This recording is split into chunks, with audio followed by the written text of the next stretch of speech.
হরে কৃষ্ণ। মা, কি হয়েছে?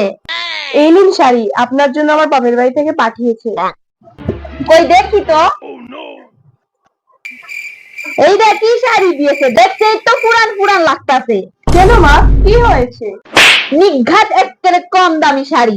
বছরে তো এই একখানি শাড়ি দেয়, ওটাও বালা দিতে পারলো না। এইরকম শাড়ি তো আমরা কাজের লোকরেও দেই না। ভালোই তো দিয়েছে শাড়ি, আপনি তো এই ধরনেরই শাড়ি পরেন।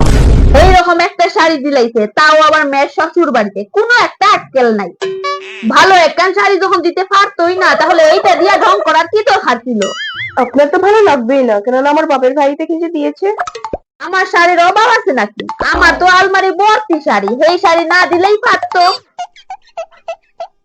কত দামি দামি শাড়িতে ভর্তি আমার আলমারি, আমি তো পরার সময়ই পাই না। আচ্ছা থাক, কোনদিন মনে হয়তে পড়ুম। মা, এই নিন, আপনার মেয়ের বাড়ি থেকে শাড়ি পাঠিয়েছে। কই দেখি তো, দাও দাও। এইটা কি একখান শাড়ি দিছে, কি রকম ফ্যাকাশে। বৌমার সামনে তো আর ইকান কোয়া যাইব না যে এই শাড়ি কান খারাপ।